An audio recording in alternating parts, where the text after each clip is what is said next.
Hey, what is going on, guys? Voltic here. Welcome back to a brand new video. With Witch Queen being 3 weeks away, I thought now would be better time than ever to tell you guys what you should be looking for in terms of bows. For as you guys know, next season, the bow is going to have the anti-barrier mod. So this is why I'm giving you guys my top 5 recommendations on legendary bows that you're gonna need. Starting off with number 1, we have the Whispering Slab. It's one of those decent bows that you definitely want to have your hands on. And this is the role that I would go for personally. I would go for something like Vorpal, Weapon, Archer's Tempo, and you have the option of going for fiberglass arrow shaft, or we have the compact arrow shaft, which is really nice as well. And finally, for the bowstring, we have the neutral string, or you have the polymer string. And of course, if you're wondering how you're able to farm for this, well, you have the option from getting it from either Banshee, Drifter, Zavala, Shax from a random reputation reward, a random drop from a legendary engram, or you can also buy the legendary engrams from Raoul. Also, Zera Banshee sells these weapons sometimes. And lastly but not least, you have the Umbro engrams with the Whirly Weapons focus. Now for the second bow that you're going to be going after, we have the Biting Winds. Perks that you're going to want on this bow are Explosive Head, you have either Rapid Hit or Surplus, and now you have either Fiberglass Arrow Shaft or Compact Arrow Shaft, and finally Polymer String. In order to farm for this weapon, you have 2 options. One, you can kill a high value target on Europa for a chance to get the weapon,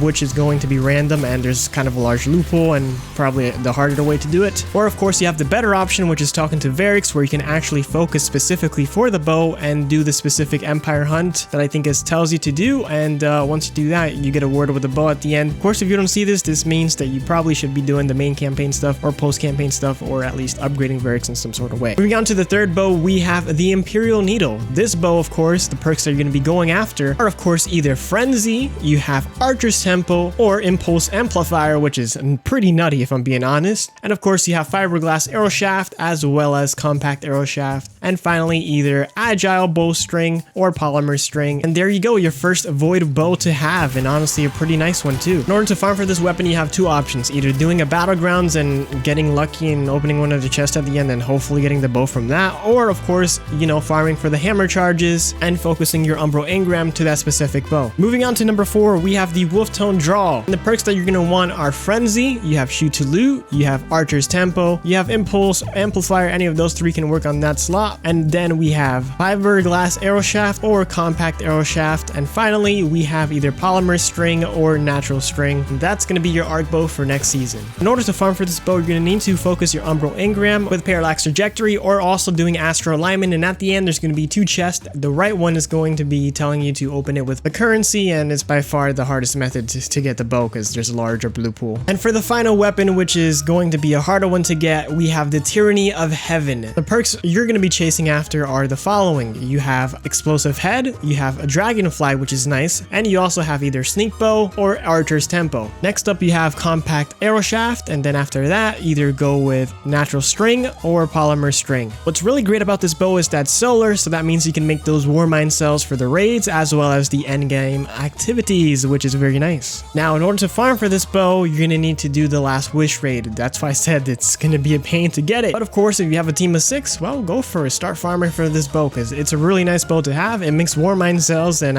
of course, to clarify, when I'm talking about it making Warmind cells, you need to have that specific mod. If you don't have that mod, it can't make Warmind cells. Just want to clarify that. Anyways, moving on, and let's go on to the bonus round, because why not have a bonus round? It just makes everything epic. So these weapons are going to be exotic, just to clarify, and are going to be somewhat hard to get. So let's rapid fire this. So first off, we have the Lemon Arc bow, a very nice bow to have, honestly, so good. And then we have Tiku's Divination. Tiku's Divination is great as well, and go get it. It's a good exotic bow. And last but not least, we have the Trinity Ghoul, the Ad Clear Farmer, XP Farmer, glorious bow that you just want 100%. So those are 3 bows that you can also get as well. And of course, if you thought I was not going to mention this bow, I am going to mention it because it has to be part of this video, even if it's not top 5 or bonus round. I'm still including it. We have the Accured Redemption, my favorite bow, and I just had to add it. It has explosive payload. You go for Archer's Tempo, go for Compact Arrow Shaft, and then of course you either have Natural String or you have Polymer String, and you got yourself a god tier bow. Honestly, this feels so good. It's one of my personal favorite bows, but the only problem with it is farming it, which is you're gonna have to do Garden of Salvation, which is the raid, and that's where this thing comes from. So have fun with that. And yeah, anyways, there you go. There is all of my choices for anti-barrier bows you're gonna want to have for the next expansion, Witch Queen, as well as the season. That being said, if you guys are brand new new to the channel, make sure to like, subscribe, turn on notifications to never miss a video just like this. And as always, I'll see you guys on the next video.